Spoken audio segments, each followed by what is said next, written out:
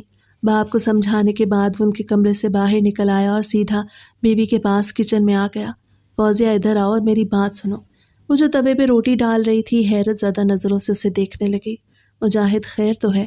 آپ صبح صبح اتنے فارغ ہیں کہ مجھ سے بات کرنا چاہ رہے ہیں؟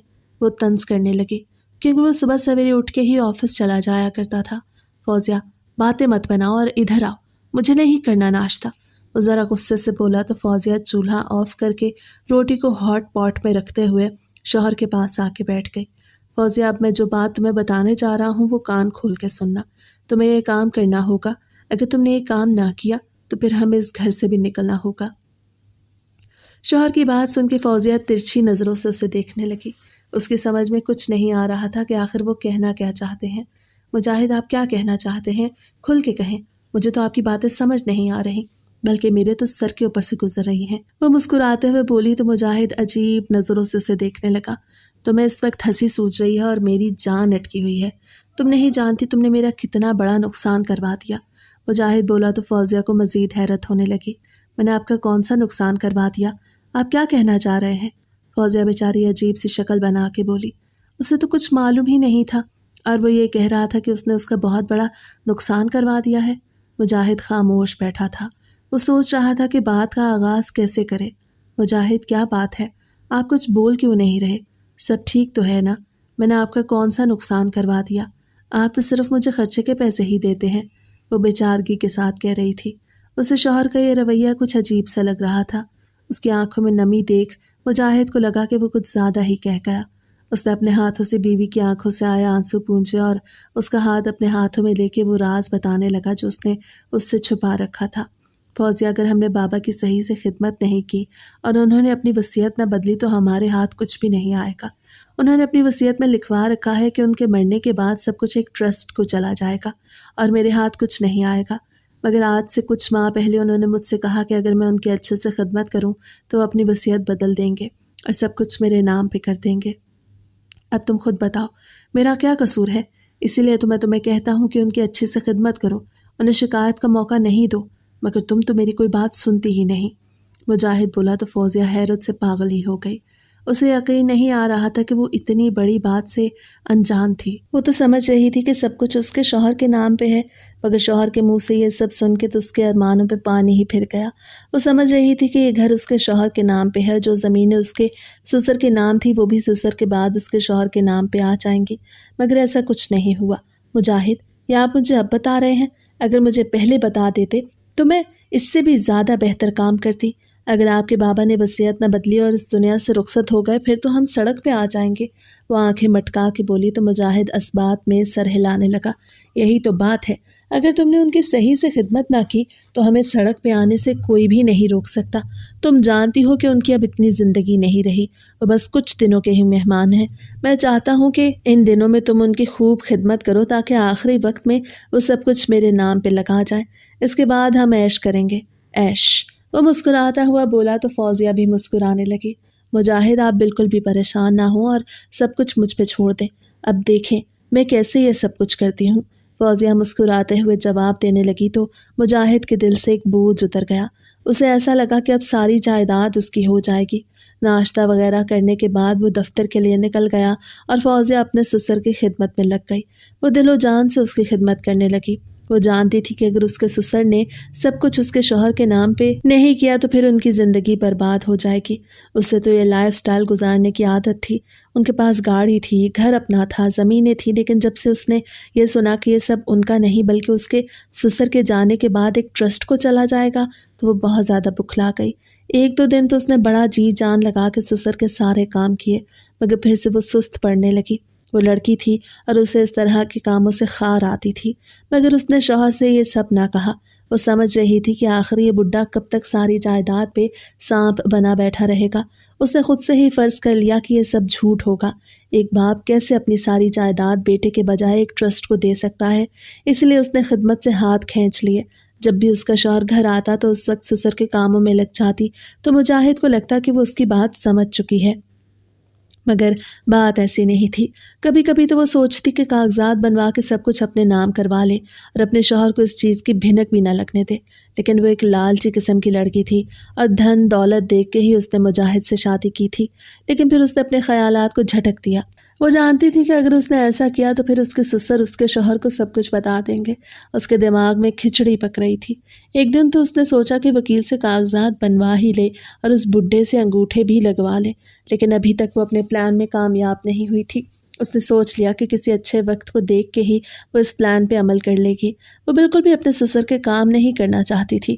سارا دن ایک پانی کے گلاس کے لیے وہ تڑپتے رہتے، اور جب بھی اس کے شوہر کے آنے کا وقت ہوتا تو وہ سسر کے کمرے میں پہنچ جاتی اور ان کی خدمت میں لگ جاتی۔ مجاہد بہت زیادہ خوش رہنے لگا تھا۔ اسے ایسا لگ رہا تھا کہ 2-4 دن کے اندر ہی اس کا باپ ساری جائیداد اس کے نام کر دے گا اور وصیت بھی بدل دے گا۔ وہ بہت خوش تھا اور دوسری طرف فوزیہ بھی خوش تھی۔ وہ سوچ رہی تھی کہ وہ کچھ دنوں کے اندر ہی کاغذات پہ دستخط کروا لے گی۔ وہ دونوں اپنی اپنی جگہ پہ خوش ہو رہے تھے، مگر کوئی بھی یہ نہیں جانتا تھا کہ قسمت کو کچھ اور ہی منظور تھا۔ شام کا وقت تھا، مجاہد آنے والا تھا، اس لیے ہی فوزیہ سسر کے کمرے میں پہنچ گئی اور اپنے ہاتھ سے اسے کھانا کھلانے لگی۔ وہ بیچارہ عمر رسیدہ شخص بھی حیران ہو جاتا کہ سارا دن تو اس کی بہو اس کے قریب نہیں آتی اور عجیب عجیب صلواتیں سناتی رہتی ہے، تو شام کو اسے کیا ہو جاتا ہے، کیونکہ وہ نہیں جانتے تھے کہ اس کا بیٹا ہر رات ہی گھر واپس آتا ہے۔ وہ تو اب تک یہی سمجھ رہے تھے کہ وہ کوئی ایسا کام کرتا ہے جس میں وہ کبھی کبھار ہی واپس آتا ہے۔ وقت گزرتا جا رہا تھا اور فوزیہ اپنے پلان میں کامیاب ہوتی جا رہی تھی۔ اس نے کسی حد تک اس پلان پہ عمل کرنا بھی شروع کر دیا تھا۔ اسے کاغذات بننے کے لیے وکیل کو کہہ دیا تھا۔ سارے کاغذات 1 ہفتے بعد تیار ہو کے ملنے والے تھے۔ فوزیہ خوش تھی۔ وہ سمجھ رہی تھی کہ 1 ہفتے بعد ساری جائیداد اس کے نام ہو جائے گی اور پھر وہ مجاہد کو چھوڑ کے چلی جائے گی، اور دوسری طرف مجاہد سوچ رہا تھا کہ جیسے ہی اس کا باپ ساری جائیداد اس کے نام کرے گا تو وہ فوزیہ کو چھوڑ دے گا، کیونکہ اس نے صرف اور صرف اسی لیے ہی اس سے شادی کی تھی۔ اسے اپنے باپ کے لیے کسی خدمت گزار کی ضرورت تھی۔ دونوں ہی شیخ چلی کے خواب دیکھ رہے تھے۔ دونوں ہی نہیں جانتے تھے کہ وہ اپنے اس لالچی خواب کو پورا نہیں کر پائیں گے۔ دوپہر کا وقت تھا۔ فوزیہ اپنے کمرے میں بیٹھی ٹی وی دیکھ رہی تھی۔ جب اس کے سسر کی آواز آئی تو اس کا منہ بن گیا۔ اسے ٹی وی کی آواز مزید تیز کر دی تاکہ سسر کی آواز ہی اس کے کانوں تک نہ پہنچ پائے، مگر آواز اب بھی آ رہی تھی۔ اسے غصہ آ رہا تھا کہ آخر یہ بڈھا اس سے چاہتا کیا ہے۔ وہ اس وقت اس کے پاس نہیں جانا چاہتی تھی۔ اس کا فیوریٹ شو آ رہا تھا اور وہ ویسے بھی شام کے وقت ہی اسے کھانا دینے کے لیے جاتی تھی۔ آواز تیز کرنے کے باوجود بھی اسے اپنے سسر کی آوازیں سنائی دے رہی تھیں۔ وہ بلا رہے تھے، ان کی آواز میں ایک درد تھا جو فوزیہ سن سکتی تھی، لیکن پھر بھی وہ ڈھیٹ بنی بیٹھی رہی۔ 1-2 گھنٹے بعد آواز مکمل طور پہ آنا بند ہو گئی۔ فوزیہ کو کوئی ہوش نہیں تھا۔ وہ اب بھی ٹی وی دیکھ رہی تھی۔ وہ تو بس پاگلوں کی طرح اپنی ہی دھن میں مگن تھی۔ اسے تو یہ بھی نہ سوچا کہ آخر آوازیں آنا کیوں بند ہو گئی ہیں۔ تھوڑی دیر بعد اسے خیال آیا تو وہ کمرے سے باہر نکل آئی، مگر سسر کے کمرے میں جانے کے بجائے کچن میں آ گئی اور رات کے کھانے کا انتظام کرنے لگی۔ مغرب کی اذانیں ہوئی تو اس نے سوچا جا کے سسر کو کھانا کھلا دے۔ اب اس کے شوہر کے آنے کا وقت ہو رہا تھا اور ہر روز ہی وہ ایسا کرتی کہ اس کے آنے سے پہلے ہی سسر کے کمرے میں پہنچ جایا کرتی۔ وہ کھانے کی ٹرے تیار کر کے جب سسر کے کمرے میں گئی تو اس کی چیخ نکل گئی اور ٹرے بھی اس کے ہاتھ سے گر کے زمین بوس ہو گئی۔ اس کے سسر بستر سے نیچے گرے تھے اور ان کے ماتھے سے خون بہہ رہا تھا۔ وہ بالکل ہی بے سدھ پڑے تھے۔ انہیں اس طرح دیکھ کر تو وہ ڈر گئی۔ فوزیہ کے ہاتھ پیر کانپ رہے تھے۔ اسے ایسا لگ رہا تھا کہ شاید وہ زندہ نہیں، مگر اس میں اتنی بھی ہمت نہیں تھی کہ وہ آگے بڑھ کے ان کی نبض ہی چیک کر لیتی۔ وہ اسی وقت ان کے کمرے سے باہر نکلی اور اپنے کمرے کی طرف بھاگی۔ 5 منٹ کے اندر ہی وہ شوہر کو کال کرنے کے بعد کمرے سے باہر نکل آئی۔ اس میں اتنی ہمت نہیں تھی کہ وہ سسر کے کمرے میں جا سکتی۔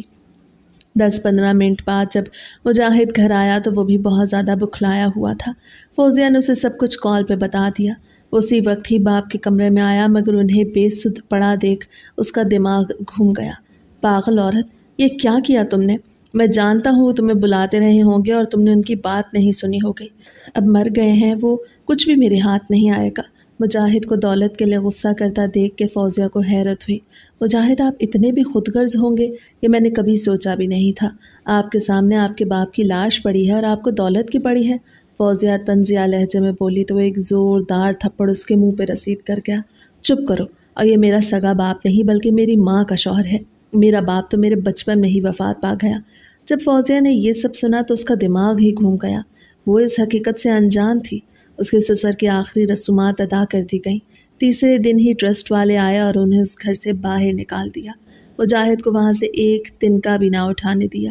وہ خالی ہاتھ سڑک پہ بیوی کے ساتھ کھڑا آنسو بہا رہا تھا۔ اسے فوزیہ پہ بہت زیادہ غصہ آ رہا تھا۔ اسے سب کچھ اس کے ذمہ لگایا تھا مگر اس نے کچھ بھی نہیں سنبھالا تھا۔ فوزیہ کو بھی غصہ آ رہا تھا کیونکہ شادی سے پہلے اس نے یہ نہیں بتایا تھا کہ سب کچھ اس کے نام پہ نہیں۔ وہ دونوں سڑک پہ کھڑے ایک دوسرے سے لڑ رہے تھے۔